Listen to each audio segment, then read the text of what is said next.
you here to see tonight, really? I got Dino Archie and I got Sonny. Who you here to see tonight? Dino Archie. Dino Archie, okay. Who you here to see tonight?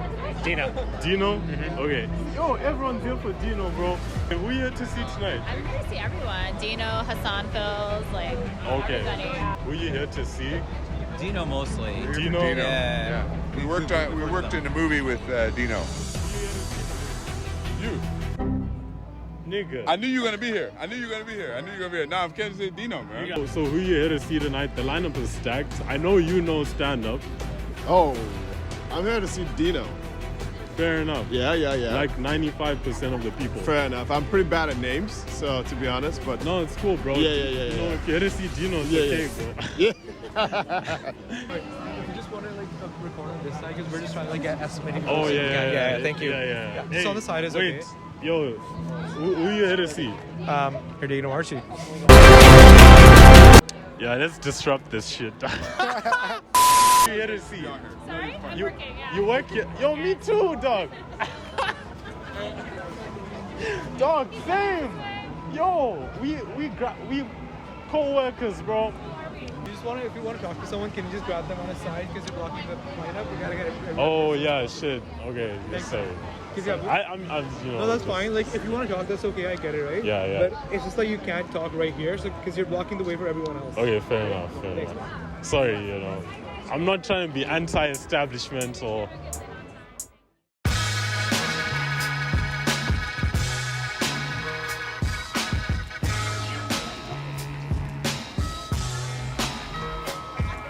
Thank you for coming out, man. Thank you for what you're doing. This is crazy, yeah.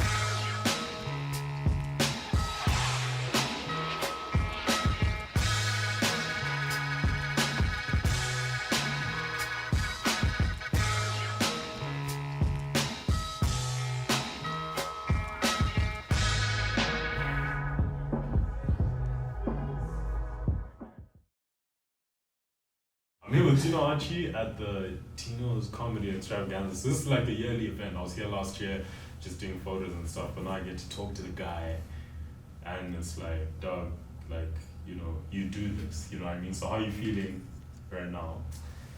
I feel self-conscious of the suit for this interview, but for the night it makes sense. Like, I feel like that was just the first thing I was just thinking about when you just were saying that. I go, you know what? I feel like I'm overdressed for this interview, but for the night, yeah, I think that's like, you know, when you do a big event, if you keep it real, unless you're a person who just doesn't give a fuck, the thing that jams you go, what am I gonna wear? Yeah. You get the material, obviously. You get this whole thing ready. You get the acts, the comedians, the talent, which they just are. I feel like I produce a dope Broadway play, like a hit. Yeah. That's how I feel like somehow that's a good, some kind of benefit thing to see comics that are so different and put them together and then sell the show, which just feels so funny, like a snake oil salesman. When you're not famous, you're a snake oil salesman. You might be funny, but you still gotta sell some razzle dazzle for people to come in. It's not. It was before us. It's gonna be after us. So just tonight feels dope that all those things kind of got together, and we promoted it right, and people decided to damn near sell it out, and then the comics showed up. So Bro, and I'm like almost Vince McMahon on it. Like, I'm a wrestler, but I'm the promoter. But don't do the walk though. The walk, man, yeah, he was lit though. He was lit with the walk. He was dialed, bro. He was dialed. Okay, so you're basically talking about the different layers to even producing a thing like this, because there's the stand-up, then there's the image, but you're also doing like sponsorship type shit. We're at the Vogue, dude. Like, this is a big ass venue, so it's like, when you're like, as the individual, as Dino, like, oh shit, I'm doing this shit. Like, what's going through your mind even when picking comedians and stuff? Like, yeah, it's just, you know, just people that I really like and that I feel like are original. You know, people that just don't sound like anyone else. And I have an eclectic taste. I have an open taste for like comedy. It's not just one area that I find funny. I find so many different things funny. and people that you wouldn't think this crowd might like this. I like doing that, and I think my crowd's so diverse, a word that I don't like. My crowd is diverse. That sounds crazy. Yeah. But they're like, it's for people from all different age groups, but there's something in common with them, I think. And I'm just on the journey of finding that. Yeah. It's this low road thing. I don't know what it is, but it crosses different color lines. It's women, it's older people, it's some younger people, but it's like such a cool crowd to me. It's other artists in the crowd in the city. Yeah. So I was like, okay, cool. Now, you're a comic, so then you get to cook. That's the other part of like, if you handle the business right, then you get to, handle the art, the fun part. So we did good business, and people really showed up, man. And it was like, okay, cool. Everyone's gonna get paid. That's cool. Now we owe them the best show possible. Yeah, 1000%. So it's really interesting hearing you speak, because it's almost like, personally, I feel like the best artists communicate with our like subconscious, right? So even like prior or whatever, it's like his jokes will hit you before you've even had time to like clock what the fuck is going on. So in this sense, the way you're talking about the old person and the young people and the women, and because your shows do bring out these people, I feel like maybe that thing they share is that subconscious realm of like understanding, or something that you maybe bring to light.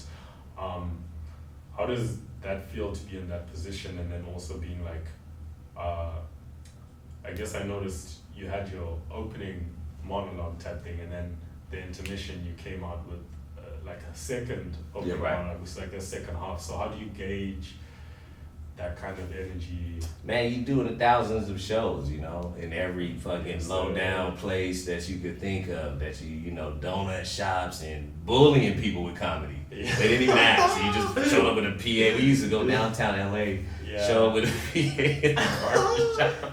We were menace. That's harassment. So if you really like in your craft or whatever, if you're one of them people who, if you're not trying to get a Bugatti or whatever, if you're on this other side of shit, where you're like, I like creating and doing things like that. Then you just do it. You do it so much, and that's like the part of comedy that's like, it's not ugly or bad. It's just not fancy and filled with a bunch of millions of likes and yada yada yada. It's like you got 3 drunk people here, and this lady or something over here, she, she's laughing, so you go, I got a crowd member. That was how we approached the thing. So then you just learn, man, how to work a casino lobby with no fucking doors. Yeah. You know what I mean? Like, it's crazy experiences we put ourselves in as comics.